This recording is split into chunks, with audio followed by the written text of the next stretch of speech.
But I hate it. What happened with the guys When I that went used to in, with Monty, one of I them had the little, and so he was always like, come on, Monty, let's go. Mine just get cameras with it.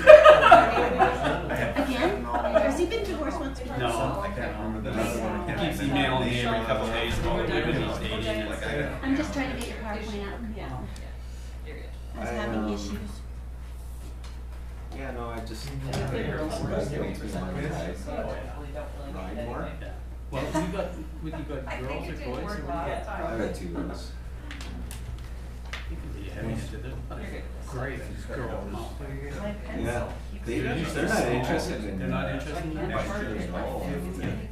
I like it. Oh, they're right now? Oh, it's 12 and 14. Amy and I went. They need a boyfriend that's Decades into it. apart. Then they would do it. I write down there and I have to look Like I for could, pictures. if I wanted to, I could leave my house. Yeah, yeah. Encounter, yeah. I live Yeah, I know. I live down closer Did it to work? Tim Hortons. I just- I usually drive. Did they have to go back on? Yeah. You guys read a book or Parking the parking lot. Park, yeah, the parking lot. And just walk 10, 11, here. 12. See, last year I came in from the wrong side. I came in first one, the exhibition day. Oh, Instead of coming The in. switchbacks? Yeah. Instead of coming from the other side. There was a drag Cool. bus before us, but they only did Yeah. 11 and 12. Like I opened it up at Safer with the switchbacks, and like I would always. say it's better. I guess when guys are coming down, it's a little narrow in some areas. Works. Really, the upway should be from the other parking lot. There's a Yes. dedicated trail. It is better You now, go I up, agree, because it's I better.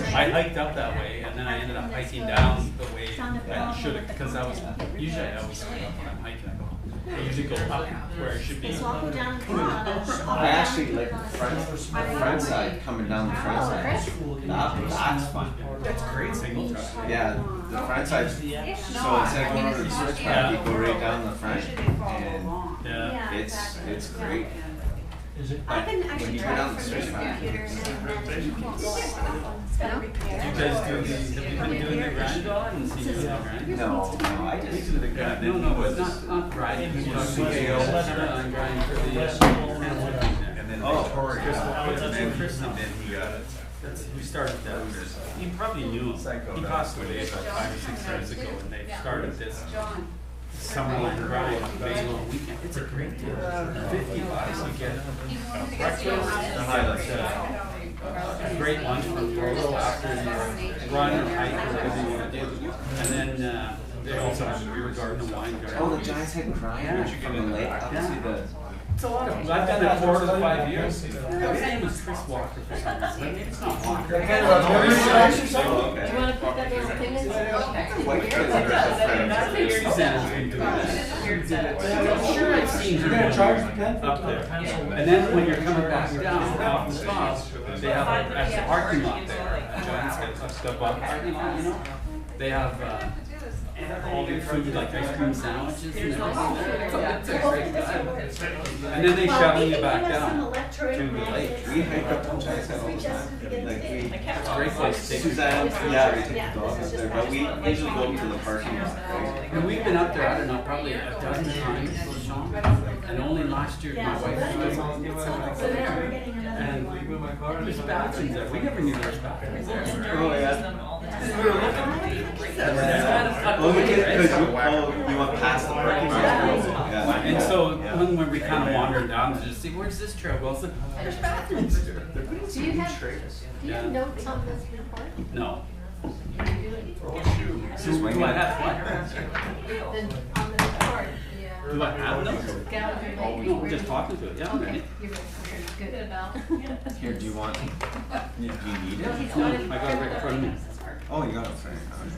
It's on your phone. I wasn't that far advanced in technology. There you go. You have it. Afternoon, everybody, and welcome to the Committee of the Whole meeting for Town of Oliver, January 28th at 5 p.m. I am Councillor Schwarzenberger, and I'll be chairing this meeting. So, are there any late items, Gail? No, there are no late items, Chair Schwarzenberger. Thank you very much. We'll go on to the adoption of the agenda of January 28th. Can I have a motion to adopt? Thank you, Councilor Grice, Councilor Ventimiglia seconds. Any discussion? All those in favor? Opposed? Carried. Adoption of the prior minutes. The minutes of the Committee of the Whole meeting for January 14th. Motion to adopt as circulated. Councilor Grice, Councilor Ventimiglia. Any discussion? All those in favor? Opposed? Carried. On to water matters. First item, E1. Gallagher Siphon Disaster Mitigation and Adaptation Fund Grant Application. The report from the Acting Chief Financial Officer. Mr. Leahy, the floor is yours after CAO waves at me. Go ahead. Thank you very much, Chair Schwarzenberger. I do want to just make 2 points with regards to the Disaster Mitigation and Adaptation Fund Grant application. The first one is, in order for us to meet the $20 million threshold, we over budgeted by $2 million. So although it looks, when you look at the application itself that went into the federal government, that we had to borrow, we would need to borrow $8-point-some-odd million. We actually only need to borrow $6.38 million because it's okay to come in under budget when you do projects, but for us to meet that threshold of the 20 million, we sort of put the pipe that we were putting into the ground at an extra $2 million. And the other point being was there was a question with regards to, do you have to do the whole project, or can you stop doing a project? If you get a project that the scope of a project approved, you do that project. That project has to be undertaken, but you do have the opportunity to amend the scope of the project going down the line. But once you get approval for it, that's what you have to do, but you do have the opportunity to amend the scope if you so desire. Thank you, CAO. Okay, so I will now pass it over to Mr. Leahy to... Mr. Leahy, the floor is yours. Oh, thank you, Worship. I just wrote this report to give council some history and some background. Earlier this year, or I don't know if it was last year or this year, I guess it was late last year, I see the motion was 2018. And council direct staff provide further clarification in regards to the grant application, and the council bring forward additional information on the borrowing costs as well as the electoral assent, whether it's actually required or not for our borrowing. The report itself, as I indicated in the financial section, the borrowing of all municipalities and go through the regional district in British Columbia, and the method that they use at the MFA isn't a mortgage per se, it's actually a sinking fund, and it's quite different from a mortgage. And the fact is, when you actually pay the debt off, you're actually not paying the entire principal off. What they're doing is they're taking the interest on the bond issue and they're assigning an actuarial rate. And what that means is they're actually saying, when you pay that principal, we're going to take that money and invest it on your behalf, and that's called the sinking fund. And they're saying that they can raise approximately 3% on that fund. If they raise more than 3% on that fund over the length of the borrowing, you have a surplus in the account, and that surplus on the account goes directly back to the organization that borrowed the money.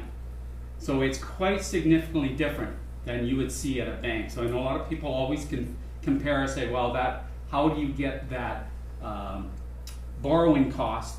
I can't work that math work. That's why, because if you look on my second page of my report, maybe it's my third page, you'll see the example that I laid out for you. What I did is I snipped out year 1, year 2, and then I went down to year 29 and 30. But what's really important is the principal payment, the totals. So if we actually went out and borrowed $6.38 million, the actual principal payment that council is making, or the community is making, is just over $4 million. And you go, well, don't you have to pay the $6 million off? Yes, you do, but how you pay it off is with the actuarial earnings, the sinking fund earnings that you've actually paid. So it's like a bank account, a trust account they're holding on your behalf. So the combination of the principal payment plus the actuarial earnings will total the $6.38 million. That's how the Municipal Finance Authority works. Is there any questions in regards to that? To that one point, I've got a question. Yeah. Mr. Go Chair. ahead. Okay, but we presumed there's 3.4% interest that we're paying. Correct. So this will generate 3%. So we're better off to pay our principal down. We're making 0.4% as we go along, to me. I mean, if they can generate 3 and we're paying 3.4 hypothetically on this interest rate, then we're actually paying more in interest than what they're generating. When I read this, that's how I read it. But you will always, you can never borrow, you can never, I shouldn't say never, it's highly unlikely on a short-term basis that you can ever invest your earnings, you can invest your money at a higher rate than you're going to borrow. Your borrowing costs are always greater than your So investment would we costs. better, isn't it better than if you're paying your principal down quicker then? Because you're borrowing at a higher rate? But you got to understand the Municipal Finance Authority, because they're signing loan agreements for long-term issues with their lending partners. They don't go in short-term borrowing. If you're going to do this, and that's how come at 3.4% interest rate, for a 20 or 30 year, because they'll refinance it at 10 years, you won't find that on the market. I can promise you that. Yeah, they're gonna refinance, so. No, I'm saying any bank or anywhere. They don't know where it's gonna be in Yeah. 10 years, that's right. So at 10, so it's set for 3.4. For 10 first years. 10 years. Yeah. And then it resets. Then it whatever resets. rates are That's at correct. the date. Yeah. And the other benefit, though, to keep in mind, the Municipal Finance Authority works for you. It works for the residents and anybody who borrows money in the province. Because the only reason they actually charge a tax rate is only because it's in the Municipal Finance Authority Act. A lot of people don't realize that or think they actually use. They don't need that money. They make enough money off their commissions and everything else that they do when they invest. Councilor Grice. Thank you, through the chair. Is the actuarial guaranteed? Yes. Okay, because Now, by saying guaranteed, I'll qualify that. Let's say, for example, interest rates tank, right? And they're saying right now they're estimating with all their analysis, Philip Hager North, that they can invest their money at 3%. Let's say everything crashes, they don't get that. Let's say they get 1%. Then there will be a deficit, of which then the municipality would have to make that up. But every municipality would be in the same boat. If interest rates keep rising, then that means obviously you're going to make more money, so you're going to have surplus. can that become a loss though, or just less of an actuarial? Well, the loss is the fact that you will have to make up the difference in the actuarial account. So yes, you could have that loss. I've never seen it, but I have seen it with irrigation districts. Because what happened with irrigation districts a number of years ago, they were financed through the Ministry of Finance, and they were out for 8% interest of a capitalization rate. And if you go back, when the interest rate started collapsing, like in 2008, 2009, there's no way you could get 8%. So what would happen is, then the municipality, in fact the Near Irrigation District was one of them, we would have to turn around and refinance that because they were short. So they would actually have to come up with that money. So that's how the MFA works. Any other questions? Councilor Navis. Just a quick note, I also went through for Councilor Michelle as well, and did a similar calculation just on a normal 30-year mortgage. The internet's a wonderful thing nowadays. In this case, on 6.3 million, we'd be paying 10.5 total between interest and principal, according to the chart. When I went and did a conventional house mortgage with no down payment on a $600,000 mortgage, 30 years, you pay 1.1 million. So the total amounts are not that far on the line with this method of financing versus a conventional mortgage. Pretty much the same. Councilor Michelle. This basically asked one of the questions that I had in my own, answered one of the questions that I had in my own own mind, and that's how much interest would the town be paying over that term. It says $6.5 million.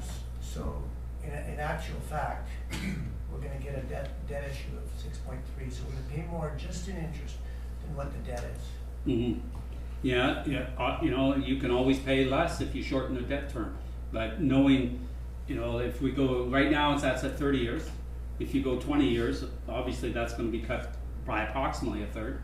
So that's something, but then you also have to weigh your principal and interest payments are gonna increase, right? How much can the ratepayers afford? Right now, a 1% increase in the rates is about $30,000, roughly, right? So this is about 11. I'm just, in my own mind, I'm thinking, what, you know, are we really getting a benefit, or are we better off to forget about paying $6.5 million in interest and just say, okay, we're gonna do this ourselves? You know, I mean, in the long run, if you do it over, either way, it's the same thing, whether you pay it in interest to the bank or, because you're gonna get a grant of 6.3, but you're gonna pay 6.5 just in interest. But You know, so how are you going? You know, I can't get my math around that. If Yeah. I was a businessman in my own business, I would never do that. The question I would have for you though is, what means or what basic collateral are you going to use to get that your money that you're talking about to do the repairs you need? Except for, Right. we gotta iron this out as to, and then the CEO kind of touched on it, and that's one of the other questions is, we can amend the scope. Now, we gotta get this definition, we gotta find out that once we have Gallagher Lake done, can we somehow, because I don't think, to me, I don't wanna be borrowing $6.3 million. We already have $4 million in debt in the waterfront. I mean, we are burdening ourselves with incredible debt. What happens if interest rates go up? I don't have a crystal ball that looks into the future. You know, I mean, we gotta make sure people can afford their rates. What if rates go up because of some calamity that happens? And now we're charging, you know, double water rates. It's too many unknowns. Mm-hmm. I need to get that pinned down. I don't know what that means, amend the scope. What does that mean? Does that mean after we finish Gallagher Lake, we can say, we'd like to amend the scope and we're gonna just fund our canal the way we're planning to do? Which is, you know, do it every year, a certain amount every year out of operating? You know, Yes, that's what it means. is that what it means? Yeah, when you can amend the scope of the project. But I just trust, you know, unless I've got it somewhere in my mind that I asked the engineer, I Yeah. had the pointed questions because you asked me this question. And I said to him, if this project gets approved, do we have to do it all? And he goes, yes, you do. And then I said, but do you have that opportunity to go in and amend the scope of the project? Because they're approving a certain scope for you, right? And he goes, yes, we have done that in other projects where we've come under budget and we want to do more, so we expand on the scope, but you can also bring down the scope. Yeah, Okay? okay. Because I asked Steve. those numbers to me are just too scary. It's too much money for a small That's what he told me. Councilman Addis. Two things, and again, to go back with that example I gave you, it's no different than putting a 30-year mortgage on a house. I know it seems like the interest is a huge number, but if you buy a house and pay for 30 years, you're gonna pay the same amount of interest. And just for one point. The second point is, with the scope of the project, we have to keep in mind, and we don't have the numbers in front of us, Mr. Goodsall or Mr. Lady might be able to enlighten us, but if we did the complete project, then that means that we will not be spending probably to the tune of $100,000 a year for the next 20 years in canal repairs. You know, I don't know what those numbers Well, I are. don't know, but How much It we're was- not going to have to spend. I don't know. Mr. Well, Goodsell. this year I estimate that we're gonna spend about 85,000, plus or minus. Some usually more. And, well, we're trying to, what was recommended in the All North Consulting Report is trying to do a bit more, right? Because we're going a little bit too slow with the sections, but again, weather is a factor. We have a short window to do those repairs on the canal. So, I could see it in the future being $100,000 or more. And how many years are we expected to take to do that work that we're That was trying gonna, to get done? that was gonna take, geez, I don't have the report in front of me, but that was gonna take a couple decades. So we're talking 20 years and Yeah. $9,000 a year Yeah. that we won't have to spend if we move with the full program. Except for in your opinion, Sean, what we still have to do, I mean, what that Elmore report did not fix our canal completely from one end to the other. I mean, there's still gonna be annual costs, no matter what, even on top of that. I know. Well, no, Because that's what happened when we did it back in '91. You know, Yeah. we spent $5 million in '91's money, which was even way like $15 million today. Yeah. And we're still doing it, so I got a feeling we're still gonna be doing a lot, even if we do a lot of what's in Elmore's Well, report. this is filling in a lot of those sections that haven't been touched. They're more original concrete or in bad shape, right? So that's filling it in. The stuff that we've done in the last 10, 20 years, it's in good shape. So it's just adding life to the canal system, and then rerouting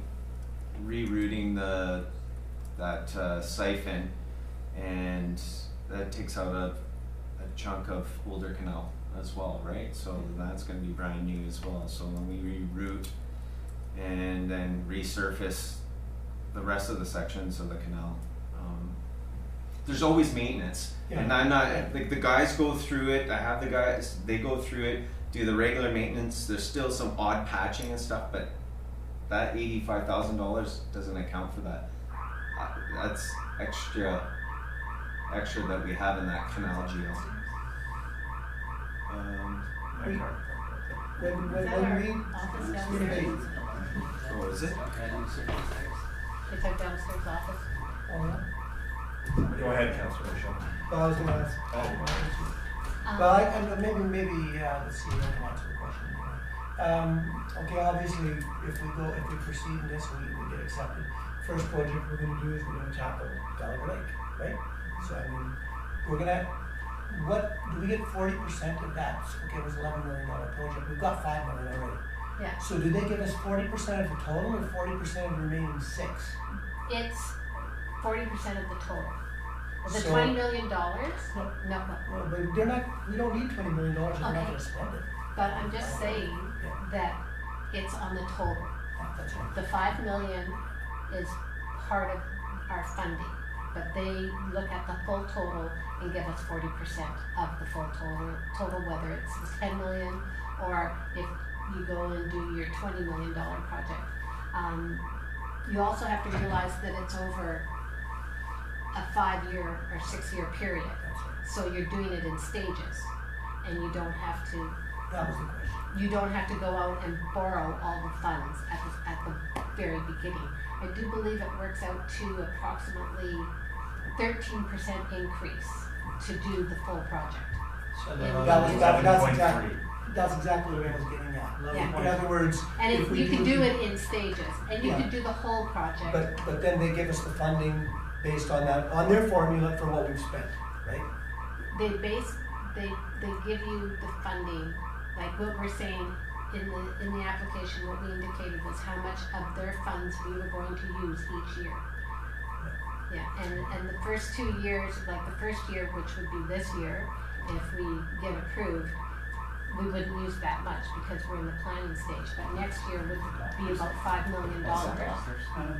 And then, we would, I believe it was 100,000 for the next few years that we would be borrowing, or using up their funds. Yeah, I'm just trying to get in my mind, if we did the 11 million, which is a priority, what portion of that we'd be getting from them and what portion we'd actually be going out to debt for at that point, you know what I mean?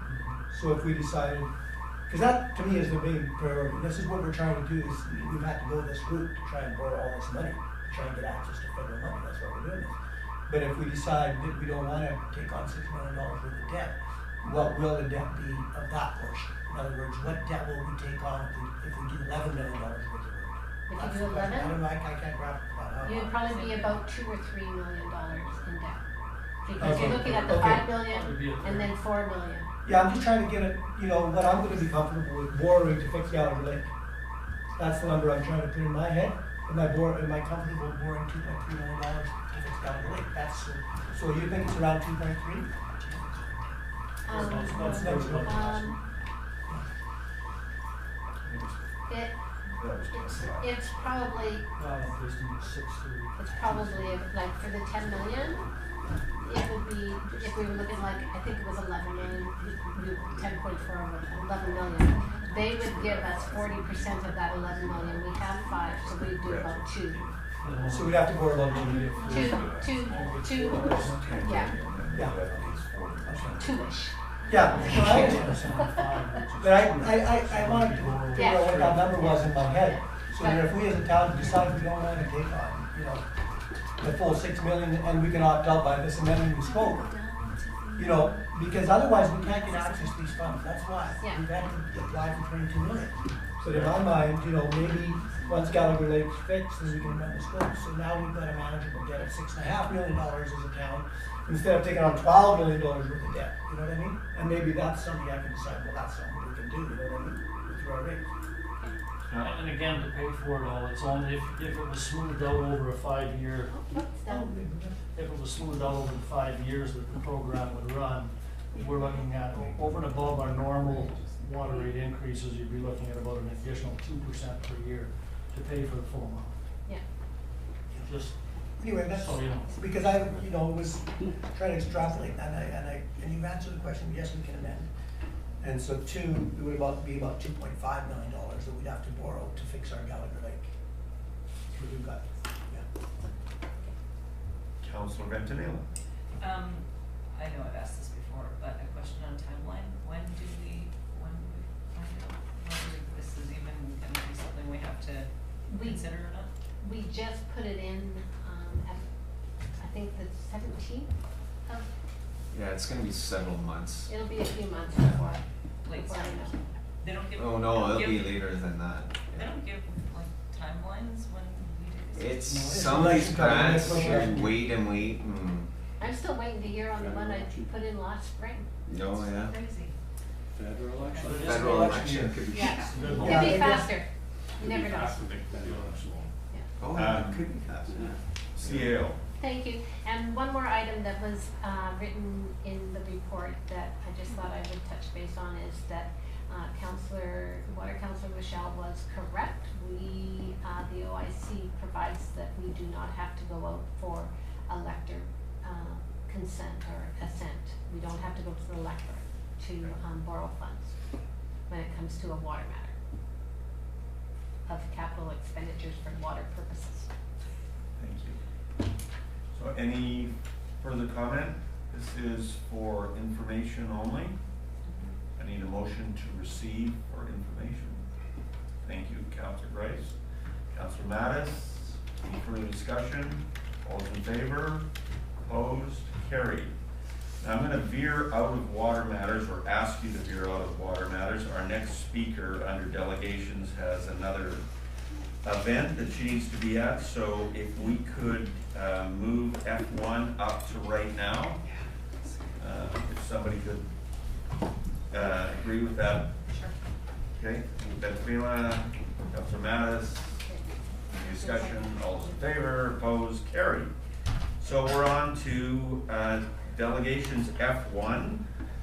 Carla Kozakovich, who is the chair of the regional district, is here on behalf of the Southern Interior Local Government Management Association. Carla, you have the floor. Thank you very much, Chair Schwarzenberger, Mayor and Council, for having me tonight, and thank you for bumping me up. I do have an AGM to get to, actually in Naramata. Do I need to turn this on? No. Is it still not working from here? Well, No, no, no. no, it's a later, Okay. it's all right. Good. Okay, so, here. Okay, Okay, we're just gonna. it might be the two of us managing that, but. Okay, that's We'll see. okay, great, thank you. So, we do, some of you saw me last year, our executive does what we call the traveling road show for the Southern Interior Local Government Association to educate regional districts and municipalities on what we do, because you're all members of the association. So I have some slides here with a summary of what we do, as well as some information on our upcoming AGM and convention. And this year it's being held in Penticton, which is great, so hopefully you'll be able to attend because we generally don't get any closer than Penticton based on accommodation size that we need to host the convention. It generally brings in about 200 politicians to attend as well as our guests. If I could just get a show of hands, how many of you have attended a SILGA convention before? 2? Okay, well hopefully we'll see some new faces this year. SILGA used to be called OMA. I'm not sure if any of you are aware of the previous name, which was the Okanagan Mainland Municipal Association, and in 2007 it was changed to SILGA to more accurately represent our region. The intent of SILGA is to have one effective voice that represents our whole region. And our region is made up of 6 regional districts and 37 municipalities. We meet, the executive meets about 5 or 6 times a year, and we move those meetings throughout the whole region so that we get to see communities we've never seen before, meet those mayors, get to know those communities because we are representing all of you. So if Oliver is interested in allowing us to use your council chambers here, we'd be happy to book one of our meetings here. We are a group of about 12 when everyone's able to attend. You've got it from me, Diane. Excellent, thank you. So this is our current executive. I'm the 2nd Vice President, and also within the RDOS, Mayor Tony Boot of Summerland is a Director at Large, and Councillor Judy Sentis from Penticton is a Director at Large. We do have some vacancies right now, and that was a result of the October 20th election, where we lost a couple members who didn't get re-elected, as well as one individual who chose not to run again.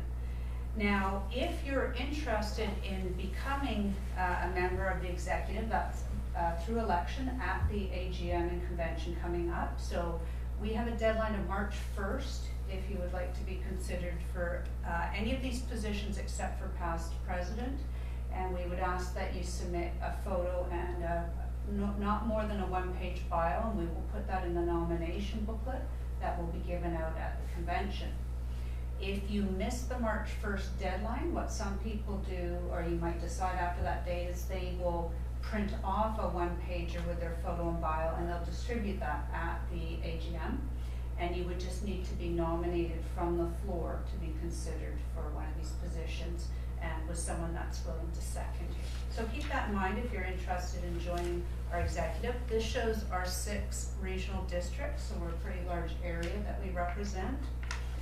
And the next slide will have our so the 6 regional districts are on the right, and those are our member municipalities. Of course, we have a large number of unincorporated communities, such as Naramata or Costin, that are part of our regional district, or sorry, our association. And we represent about 510,000 citizens. So our purpose, what is our mandate? It's to connect, educate, and advocate. We try to hold some education sessions for the politicians to attend, usually in the fall. We didn't do that this past fall because we had an election, and we also knew the Local Government Leadership Academy was hosting sessions. They just held those in Kelowna. It was Thursday, Friday last week, and they held the similar sessions that we would have hosted. So we're hoping to get back to resuming some of our education sessions. We will have some at the convention, of course, for you to attend this spring. Achieving our goals. Well, one of the main things that we focus on are resolutions. So we look for resolutions to be submitted to the SILGA executive from all of our member municipalities and regional districts. And then at the convention, we will have resolution debate, and the resolutions that are passed will then be submitted to UBCM. It's important to note that you don't have to submit resolutions to SILGA. You can submit directly to UBCM, but if you are submitting to SILGA to have our endorsement, the resolutions need to be ones that are based on a broader common issue, not a very specific one to your municipality. You would submit that directly to UBCM. We the province is made up of 5 local government associations. We're one of them. And what we found out at the last UBCM in September, when we have our association luncheons, that we are the only local government association that books meetings with the ministers, and we present common region-wide issues to the ministers. The other 4 are not doing minister meetings. So we're pretty proud to find out that we make that effort to book in with the ministers, and often many of us are duplicating in with our regional districts or municipalities, and the ministers are seeing several issues be represented many times, and it's important that we have more than one head on issues. It seems to make a bigger difference, a bigger impact with the ministers. 2018, some of the things we worked on: state of emergency legislation change, provincial funding for rural policing, that was a big topic. Can't say that we've seen much progress in that category, but we hit them every year with that. Funding for rural roads, which is Ministry of Transportation and Infrastructure. Many of the unincorporated communities are having difficulties with road maintenance, snow removal, pothole filling, paving, and that's all under the provincial jurisdiction. They own the roads, it's the Ministry of Transportation. So we did a push to get better service. I don't know if our push was the result of what we're going to see this spring, but MOT has switched from Argo to a new company as of May 1st. And I did ask what the difference would be, and they've said that the new contract has more money in it for more equipment and staff to do the job. So hopefully we'll see some improvements. And Greyhound, we know that with the loss of Greyhound, it was quite a push with the Ministry of Transportation to try and find alternate private carriers for long-haul transit. For coming up this year, we're working on housing challenges, so that is homelessness, the need for low-income housing, and seniors housing. Climate change, the impacts that we've all seen with flooding and fires, and a push to have the province spend money on mitigation versus always response. And so we will continue to work on that. This isn't new for us, we just hit them with that this past year. And the drug crisis and the impact to our citizens from fentanyl. So here we are with what's coming up April 30th to May 3rd. This is just touching on a few things. So the Tuesday afternoon is more of what we have as a fun day, a fun afternoon. You can sign up for biking on the KVR, you can go on a wine tour, you can do a downtown Penticton brewery and winery sort of walk and tasting. So you'd want to sign up for those when we have registration open. And Wednesday morning tours, those do get filled up, so you must pre-sign up. You only get to pick one because they will overlap. The agricultural research facility tour is Summerland, or specifically Trout Creek. The fish hatchery is the Penticton Indian Band. And the downtown revitalization tour is in Penticton. And then we see just a sampling of some of the sessions that we're offering. Number 4 is through the regional district, and many of you know Zoe Kirk. She's our Wild Safe BC ambassador. She will be talking about Bear Aware. The community of Naramata achieved Bear Smart status several years ago through the Ministry of Environment, and she will be teaching communities how to go about preventing human-bear interactions through a garbage bylaw. And the more we can prevent that interaction, we prevent having to put bears down. So for the community I represent, we did go from an average of 7 bears a year being put down to either 0 or 1. So it had a major impact in our community. So she will be there to talk about that if that's of interest to you. Our keynote speakers, his picture got over top of that, but it's Joe Roberts, and he's known as the Skid Row CEO. And he will be, it's a very inspirational talk about how he went from poverty, being homeless, drug addiction, to being a success. And many of you know Harry McWaters, and he's known as a legend in the Okanagan wine industry. He's the founder of Sumac Ridge Estates Winery, and was very instrumental in founding VQA Canada. And so if you attend the dinner, the banquet dinner, he will be doing a wine pairing with each of the food items that are being served. So it's about a 4-course meal. He will do a wine pairing. He'll be speaking about the wine industry and probably telling us why he chose the wines he did to go with our meal. So the last slide, the benefits of attending. We hope you'll attend and participate in the resolution debate and attend all of the speakers that you can. Some of them will be very educational. Networking with your peers. We have worked the numbers. There's a minimum of 40% turnover from the last election. So there will be a lot of new folks there. It's a good opportunity to meet others, other politicians, talk to them, find out what they're doing in their communities. You may have very much similar issues, and it's a good source of sharing of information. So just a reminder, if you want to run in the election to be on the executive, try and get that in by March 1st, your photo and a bio. If not, you can still do it from the floor. And resolutions, if you can get resolutions to us by March 1st, that would be great. And we're really trying to deter the late resolutions. We've got a lot of late ones in, and if they're late, they're only supposed to be late because they were emergency resolutions that you didn't know about a few months earlier. So keep that in mind if you can.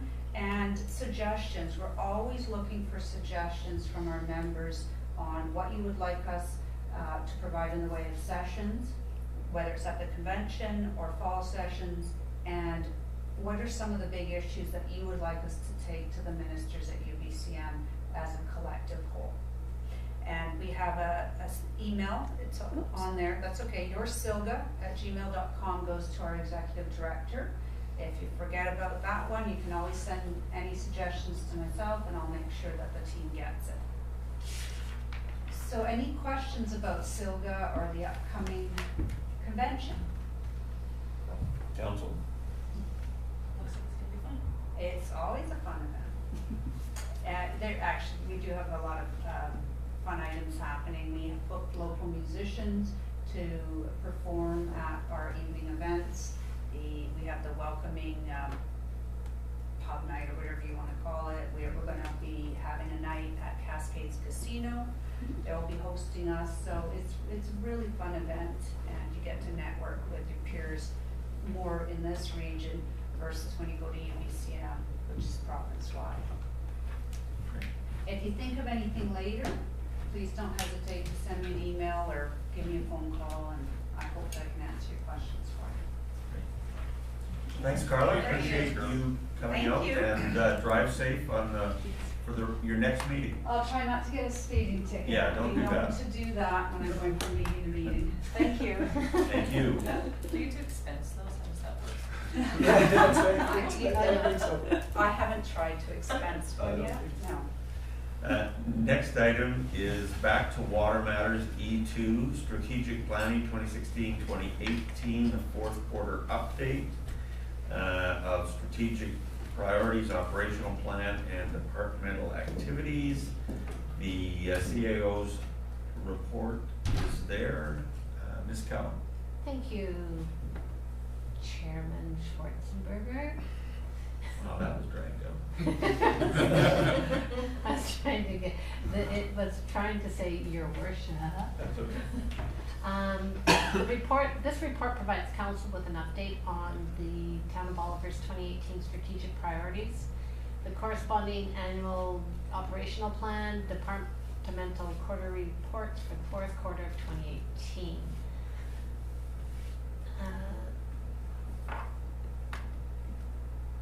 Let's see.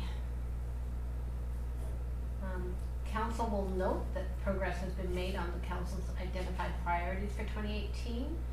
Items from the strategic plan will be brought forward as identified by council during the strategic planning session for inclusion in the new strategic plan. There are the initiatives of council, community enhancement, policing, those have not really changed from the prior year. So anything that's sitting in there that is still requiring work will be brought forward, as well as what is been identified at the planning sessions in the last week, last Friday when we went through and reviewed them. Over the last quarter, on my report, it indicates what I've been busy doing.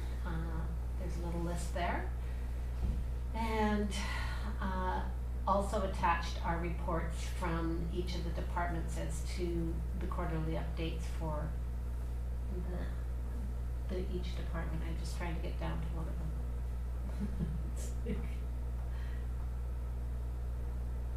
I'm getting dizzy from looking at this stuff. What I did want to point out was the social media hits that we've had. Facebook followers, 486 likes have been hit on our Facebook, which is an increase of 29 since the last quarter. So people are getting to recognize that, and we're going to start enhancing that so that people start to follow us even more. And the Twitter, we're up to 113 people following us, which is an increase of 12 since the last quarter. So just thought that was interesting little stat in there. If council has any questions with regards to it, I'm more than happy to answer them. Council, any questions? You have more reports? Yeah. Not for me, no questions, but certainly some comments. It would be nice if we could get the things that are finished out of the report. I think we've asked for that before, and if we could get, for myself, to break it into two reports, one being council priorities and the other one being administrative priorities. Just a thought. CEO? Thank you, Councilor's fine. Chairman Schwarzenberger. That was the plan to do this year, was to keep the operations of the strategic plan totally separate from department operations, so that you can really focus in on what Our priorities. Yes. Yeah. So we are planning on revamping the way it's presented this year. If there are no other, oh, go ahead, Councilor Bryce. I had a question about the Forbes property development. I just don't know what that is. That is, Oh, right. no, No, the other one, north Forbes, of town. Forbes Ford Soder. Soder property. It's just the property on the northwest, on the other Northwest side of the sector. park, the Alliance Park. Okay. Yeah, it's right there. Okay. Okay? By the north welcome sign. Gotcha. Welcome Thank you. field. So if there are no other comments, we have a proposed motion that council receive the fourth quarter 2018 strategic priorities, operational plan, and department activities report for information. Moved by Councilor Ventimiglia, seconded by Mayor Johansson. For discussion, all in favor? Opposed? Carried. Now we'll go down to business G1, cannabis production facilities, zoning review. The contract planner's report is attached. Mr. Garish. Thank you. I don't have any PowerPoints this time. I'm so frustrated with that clicker. We fixed it. We got it I was gonna working put now. myself through it again. So I'm gonna be kind of flying out of luck here with my presentation, but fortunately both of these, well, this report and the next one are ones the council has seen before. Just to summarize the cannabis production facilities, it was a discussion that we had back in 2013 in anticipation of what were then the medical marijuana regulations coming into force, and anticipated demand for production facilities in the area and how best or where to accommodate these within the zoning bylaw. And the direction provided by council at that time was the ag zones, which was subsequently confirmed by the Land Commission in terms of direction, because the Land Commission said that they were a farm use and it wasn't something the local government could regulate. However, more recently, as in the last summer, and I think generally in response to the size of some of the facilities that we at least saw development proposals for come in involving ALR lands, the commission changed its position on these and basically requires that they be constructed without a concrete floor, that they have to be soil based. And so in light of that direction, as a discussion point for council, basically, do we want to carry forward with the existing policy direction, which was only to allow these in the ag zones, or was there possibly an appetite to amend the zoning and allow for production facilities to occur in the industrial zones, primarily because industrial zones have the services, buildings, proximity to town that seem to be more conducive to these production facilities. So council considered that, but deferred giving direction pending some additional information, which I hopefully have attached for review today. Primarily that was Health Canada's requirements for structures that are producing cannabis. And then also council wanted some additional information on how other local governments are dealing with this issue. And there's just a random review, primarily other local governments in the valley, but I attempted to provide that at attachment 1. And admittedly, it's a grab bag. There's no clear-cut single direction that all governments are taking. However, you can see that others have allowed these uses in their industrial zones for what it's worth. So, happy to take questions. That's the extent of my presentation. Thank you. Thank you, Mr. Garish. Councilor Miles. 2 questions. If someone approaches now, would it be done as a variance? Would they have to apply for a variance? No?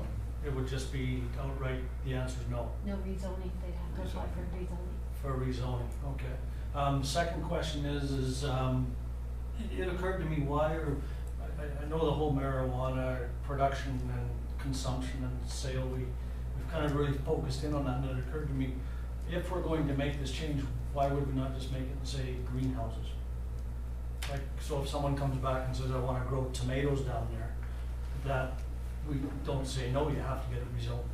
Mm-hmm. Yeah. Or we can certainly do that. It all depends on how you want to define it within your bylaws. But if council's desire is not to solely allow for cannabis production facilities in the industrial zones, but you're also open to other soilless mediums, as they call it, for agricultural productions to occur, I mean, we can certainly word it that way, so that's the case. It was just a thought that occurred to me. Why are we being that specific? We really narrow ourselves down when it comes to attracting businesses and licensing businesses when we say these specific things rather than a broader service.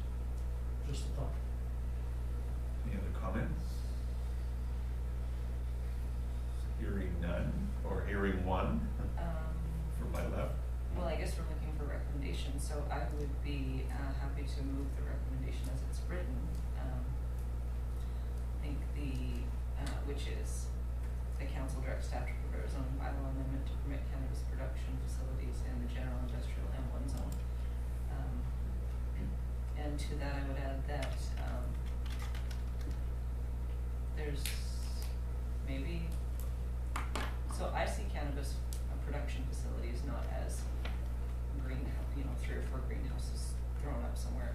I'm thinking this is talking about bigger facilities, and maybe I'm wrong in that. Sorry, I think my motion needs to be seconded before I talk. Were you just explaining? Sorry. You're just Okay, explaining so I can your keep going, motion. that's fine. You said and. Yeah, You okay. said and, so Okay. we're just waiting. And I could be totally wrong, but that's the way that I view them, and so it might be worth exploring the possibility of them, what is that called? Hydroponics. Hydroponics. Soilless. That sort of, because you wouldn't be talking about just throwing up some greenhouses in your industrial zone. No offense, but that makes no sense to me. But like a larger facility with hydroponics, yeah, maybe we want to explore that down the road, but I think for now we need to deal with what we have, which is already a thing that many other communities have dealt with, and I think we thought we had dealt with, which is specifically cannabis production, and I see no reason why we wouldn't allow that in the industrial zone. Anyone else? I'll second the motion. Thank you. Did you get that, Discussion? Again, I would say that I don't know why we would limit it to just marijuana production when there may be business opportunity that someone comes forward and says, hey, I want to put up a building and grow tomatoes in there hydroponically instead of marijuana. Why would we say no to that?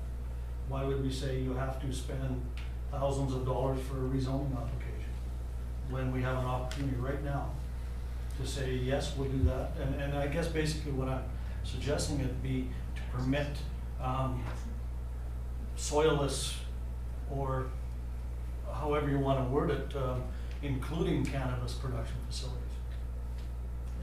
Or Chris first. Chris, go ahead.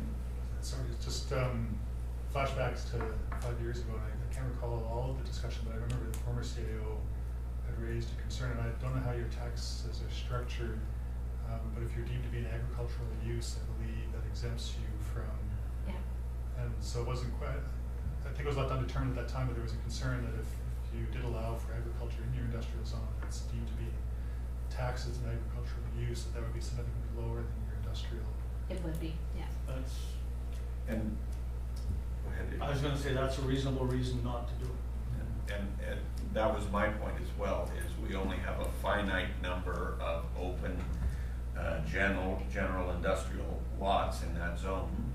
And, you know, usually, or theoretically, a cannabis production facility that has to have security and odor suppression and all that would have a bigger value as far as taxes go than a greenhouse with just plastic or windows as far as that goes. I just think, I think we should stick to the cannabis production. So, further question then, if we did allow, would this be deemed a agricultural and then therefore get the lower tax rates that we're trying to avoid? I stand to be corrected, but I thought that the province had come out with direction that this wasn't, cannabis production facility wouldn't be deemed agricultural. No, that's correct. Okay. Councilor Ventimiglia. I stuck my hands up 3 times and I was like, wait a second. You gotta hit just that blind on realized. this. So what I was going to say has kind of already been said, but if that's something that we would like to explore, I think that that's something that we should direct staff to do in addition to this motion, but that we don't know all the pros and cons to allowing, I don't know what to call them, but these other facilities in our industrial zone, and so we wouldn't want to just make that decision based without knowing all of the other reasons. No, based on what they've said, there's no point exploring it. We don't want the lower tax base. There we go, done. Any further discussion? Hearing none, we have a mover and a seconder. All those in favor of the motion? Opposed? Carried. And the last item, G2, is the review of projections into required setbacks regulation on zoning bylaw 1380. The contract planner's report is attached. And again, Mr. Garrett, you have the floor. Thank you. This is probably actually one that would have benefited from a PowerPoint, just because it's been so long since we looked at the issue. And I appreciate it wasn't before the previous election, but I apologize I couldn't find my last PowerPoint. I didn't have time to put it together. But just to summarize, for those who may not be familiar with the issue, the bylaw allows for certain exemptions to occur for buildings. It's basically to allow for architectural features to be added. Because I guess the concern is that when you put setbacks on a parcel, the natural inclination by a developer may be to maximize that envelope and go straight to the setback. And in doing so, what you might end up with is just a faceless box, which, from an urban design perspective, is very undesirable. So providing exemptions for architectural features is a common feature of most zoning bylaws. However, last year it came to Council's attention that there was some wording within the current regulations that were proposed to be carried forward from the previous bylaw to what's now the current zoning bylaw 1380 that had created some ambiguity, particularly in relation to decks, and whether those were a minor architectural feature and should be allowed to project, or if they weren't, which I think is basically staff's position, that these decks aren't minor and they're not really projections, they're actually their own structure with their own footing system and can be quite substantive sometimes. And that some clarity was needed to the regulations and some proposals were put forward in relation to that. Basically clearing up what's a deck, what's a porch, what's a balcony, how much those can go into the setbacks, etc. Council deferred consideration in order to allow for the proposed amendments to be considered by the fire chief. That has now happened. His input, I mean, it's not extensive, and I appreciate where he's coming from. That I guess, from a firefighting perspective, always having a greater setback is preferable. This allows you to equipment to get down between buildings. So, to the extent that we got feedback from the fire chief, that was the extent of it. So, I hope that's enough to help with the debate. But council, any questions for Mr. Garrett? Go ahead, Councilor Mattis. When I read through this, I'm trying to figure out how this will fix the oversight when I look at the definitions. The issue that we had last fall, based on what I'm reading here, could be construed as a second floor porch. Because with a set of stairs, it becomes an access point to the house, so it would become a second floor porch rather than a deck by definition. So I just look at it as we're trying to close a hole here, but I'm not sure that we've done that in terms of the definitions that we've come up with here. I question why we allow projections in the first place out into the setbacks. We have setbacks for a reason.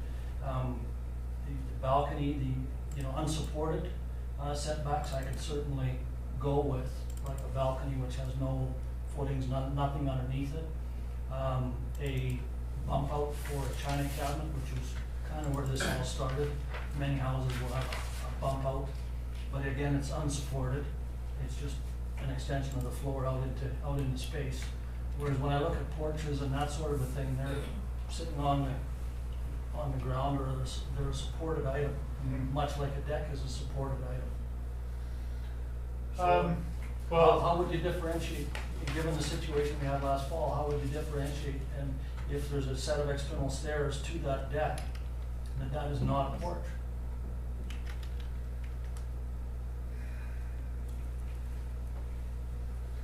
Well, I was going to say, I mean, the easy correction, I think, to the porch definition would simply be to add, ground floor, so that a porch means an enclosed area with a floor or roof providing ground floor access egress to a dwelling unit. I mean, I suppose the direction I was taking with trying to define these issues is that if you don't define it, and you just say simply that porches and decks are allowed, then everybody will say that the deck is a porch. Right? And so if you can define what a deck actually is, and then still limit it within the regulations, and get rid of that kind of a gray area that was introduced, or I guess perpetuated by the reference to structurally similar features, which I guess is what was used to allow decks in the past. We cut that out, we provide definitions to what these actually are, that hopefully going forward it clarifies, and we still have the 25% requirement on the wall, right? So, if you want to try to play around with your plans and call it something else, fine.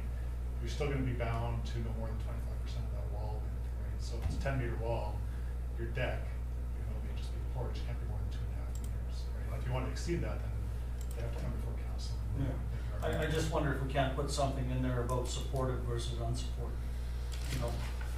Anything that has supports or foundation underneath it is not allowed. Requires a variance. Would require a variance, yeah. Councilor, or I'm sorry, You understand what I'm saying? Ms. Cowan. Mr. Gears? Yeah, one's part of the footprint of the house, the other one's not. It has its own footings. Yeah, if it has footings or support in the setback area, then it would require a variance, not permitted. Thank CA. you. Mr. Garish touched on the 25%. That's what I was wanting to. That it's only 25% of the whole area that is allowed. It's got that caveat on there that it can only be 25% of the side of the building. That's if you're In the extending setback. into the The setback. setback, If you're yeah. building within your If you're building setback, within the you setbacks, can do whatever you want. You can do it as long as you want. Councilor Ventimiglia. Mine was just like more looking for clarification on, in the proposed regulations, point 2. It lists everything, stairwells, ramps, mechanical heating, cooling, etc., shall not project more than 0.6 meters into an interior side setback. So, is that all 3 sides, or are we just talking about the 2 sides and you're not allowed to put anything on the back? Generally, this is just speaking to the 2 sides.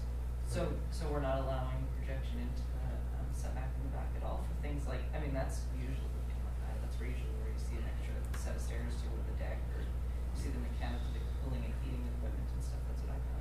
Now, setback. No, Yeah. it's not in the Generally setback. speaking, it's not in the setback, it's in the backyard. Right, but if Unless it you were to build be right in the up to the setback, setback. then are we not going to allow that?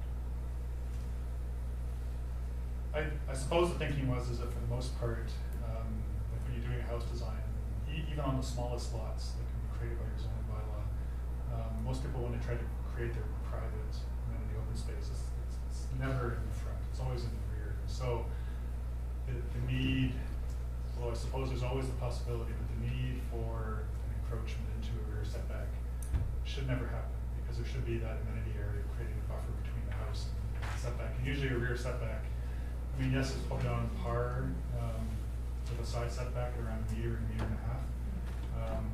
So I mean, if you find yourself in a situation where you have to put your house a meter and a half from the rear setback, there's probably a bigger issue with the bylaw in terms of the parcels that's about to be created. So while not impossible, I think it's highly unlikely that somebody would require that kind of an allowance for a rear. Makes sense. Any further comments, anyone? We have a proposed motion there. The council directs staff to initiate an amendment to zoning bylaw 1380 in order to update section 6.4, projections with required setbacks, and Mr. Garish has made a couple of notes on the points that were raised. Are we happy with that, or? As long as they're incorporated in the amendment, I guess. So can I, go ahead. Well, yeah, all I was going to say is just in relation to the quick notes I'm making here, just so when you see it come back before you, so you're not surprised, like, so the deck definition does mean, well, it's defined as stating a deck means a structure abutting and accessible from dwelling unit, right? So it's its own separate building, if you want to put it that way. Whereas with the porch, I will make a change to it, and I'll try to put in wording that specifically ties it into the footprint of the dwelling unit. So unlike a deck, it's not its own structure, it's part of the house. And so that'll be the dividing line. The deck is a separate structure, the porch is part of the footprint of the house. That's basically the direction I'm taking from the discussion. Yeah, because a porch would have the roof structure above it. Either it could be open, but there's still going to be supports, and it would have a foundation that has to stay within the setbacks. It's the same foundation as the house. Right. Yeah, whereas a deck wouldn't. A deck would have its own footing system, and it's its own technically separate structure. Well, it's going to require more clarification than that, because if a porch is open and unheated, then it may not be in the same footing structure as the house necessarily. I'm just thinking It could be supported in much the same way as a deck is supported. I'm thinking about my own porch on the one side of my house, and it's not part of the house, it's been put there. Yeah, so there's gonna be a little more work, a little more thought required here. Okay. All right, but I think I get the general thrust. Yeah, I'll work with them on that. Okay, so can I have a motion? Is anybody going to put their name forward on the proposed motion? I'm willing to do that as long as, and I'm sure they'll come back with something that will be acceptable, otherwise it'll go back to the drawing board. So moved by Councillor Mattis, seconded by Councillor Grice. Any further discussion? All those in favor? Opposed? Carried. So we are butted up against dinner. We have one item left. Do you want to just, we can move it or receive it? Or this is with regard to the public feedback from the traffic calming and New Park House. See how it all was all put together. CAO. Thank you. The corporate officer is just phoning over to the fire hall to let them know we're gonna be a few minutes late. Great. So So let's open this up for discussion. Sean, you have the floor. Thank you, Chair Schwarzenberger. So as council knows, staff put together an open house for traffic calming and for a new proposed park, just to let people know what we're doing, what we're working on, getting some feedback.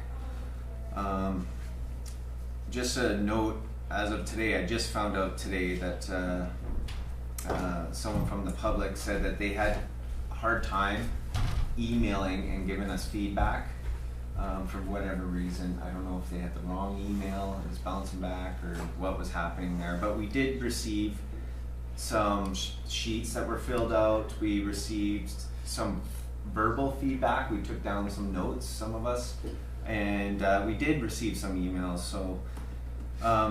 So I've listed them all through there.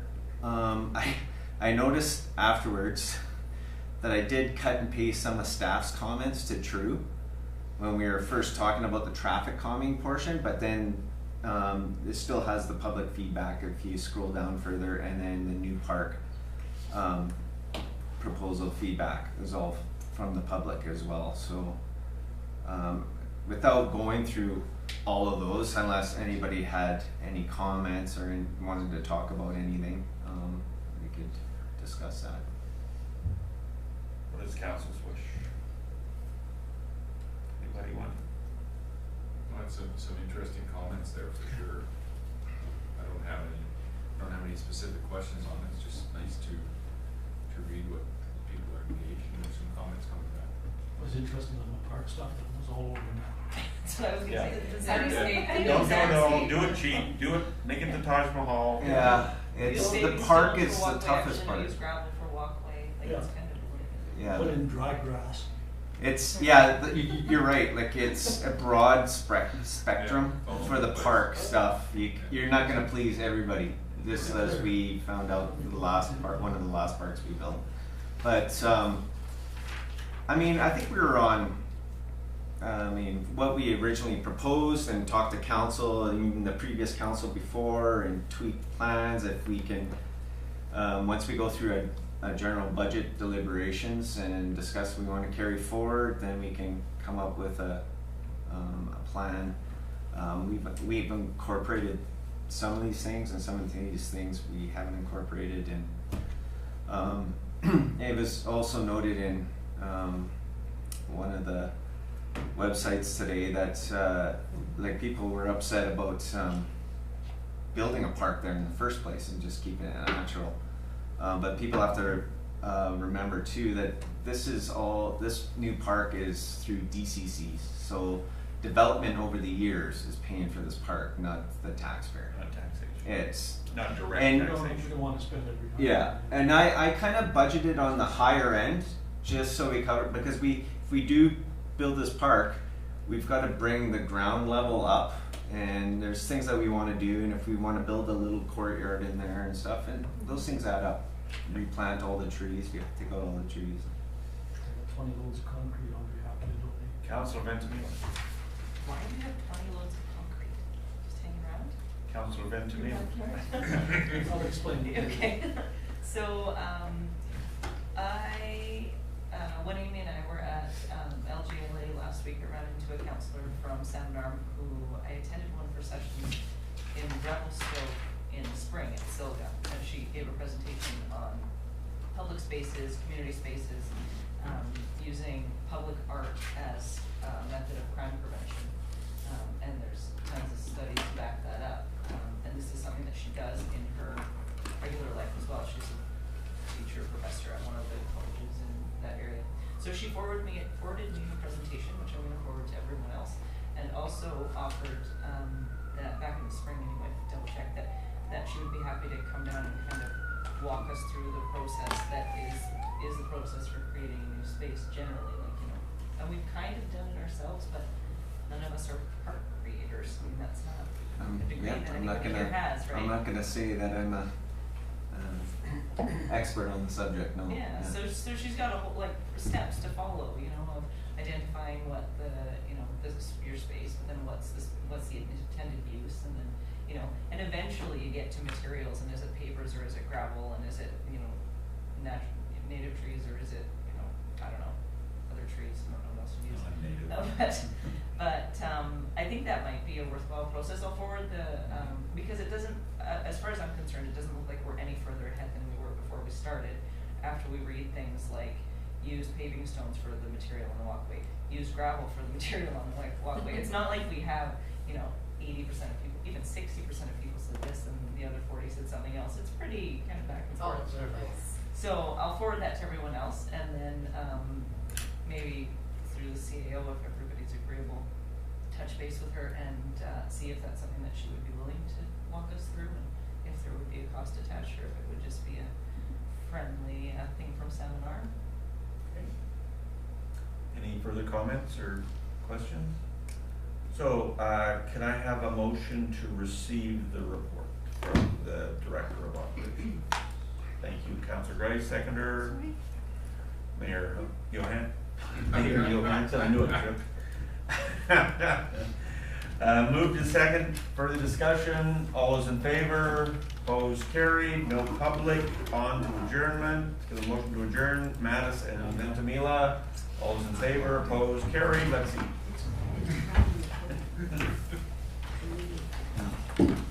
Dan needs to log in. You just need to log on to the presentation. Oh, presentation, okay.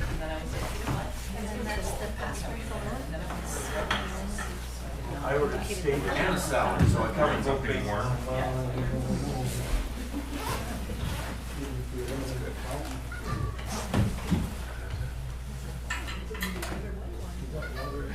Red wine. You know you can have. Well, I'm like 2 outlets. One day we did it. I couldn't get into the comments. It's okay.